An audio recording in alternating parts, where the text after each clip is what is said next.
Well, I'll do the man from God knows where then. It has a lot of local connections. You know, it's only 3 mile down the road from Loughanile, and he was involved there. Right. He spoke at the crossroads there called the Buck's Head. Right. Thomas Russell, he was a Cork man, Right. and he came north about 1795 or 6, and he tried to get the people to revolt. But he came to the attention of the authorities, and he was actually in jail in Scotland when the 78 rebellion took place. Right. And when he came back again, he tried again to revolt with the people. But they'd taken an awful blatter, and there's no family that hadn't been, the victim of loss. And he was arrested and taken to Downpatrick, and he was hung at Downpatrick jail in 1803. So that was that. Well, anyway, in our town land on a night of snow rode a man from God knows where, and none of us bid him come or go, nor deemed him friend nor damned him foe, but we stabled his big roan mare. For in our town land we're civil folk, and if he didn't speak, then none of us spoke, and we shut to the fire burnt low. We're a civil sort in our wee place, and we made the circle wide, round Andy Lemon's cheerful blaze, and we wished the man the length of his days, and a good end to his ride.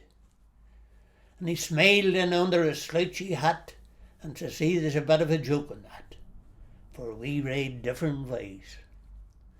And the whiles we sat, we watched him stare from a seat for an instant low. And I nudged Joe Moore, who wouldn't dare to ask him who he's for meeting there, or how far he had to go. But Joe wouldn't dare nor sonny boy Scott, and he took no drink neither cow nor hat, this man from God knows where. It was closing time and late forby when us ones braved the air, and I never saw worse may I live nor die than the snow that night, and I says I, you'll find he's for stopping there. But a scrache down through the gable pane, I watched him sporting the pirtling lane, and I juked from his roving eye. 2 winters more than the troubled year, when the best that a man could feel was the pike that he kept and hiding near to the blood of hate and the blood of fear was redder nor rust on the steel.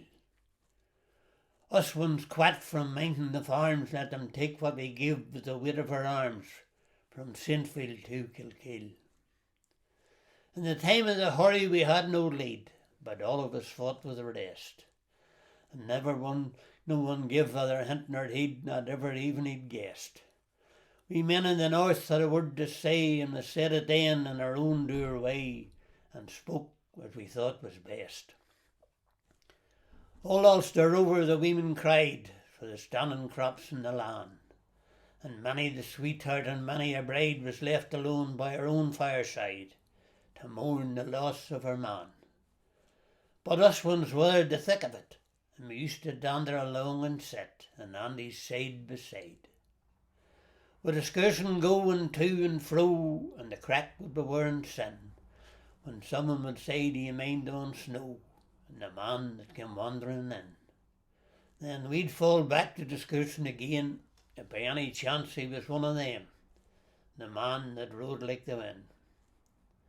It was getting on past the head of the year when I rode to Newton Fair, and as sour as I could, for the dealers were near, only £3.8 for the inner steer, and nothing at all for the mare.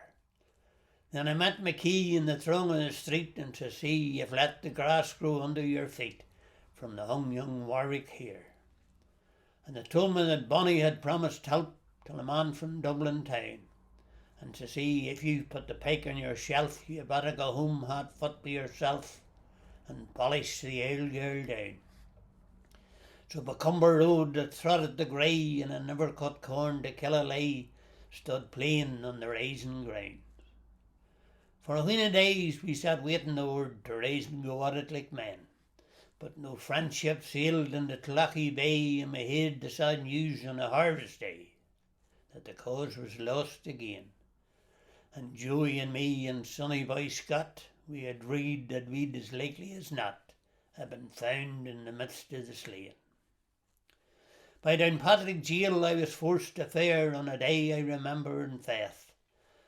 For when I arrived at the barrack square, the people were gathered in hundreds there, and you wouldn't hear stir nor breath. And the soldiers were standing grim and tall round a scaffold built there for against the wall, and a man stepped out for death. I was right near to the edge of the throne, but I knowed the face again, and I knowed the set and I knowed the walk, and the sound of a strange up country talk, for he spoke out right and plain. Then he bowed his head to the swinging rope, and I said, please God, till his dying hope, and the men till his dying prayer, the drone would cease and right prevail, for the man that I hung at Downpatrick jail was the man from God knows where.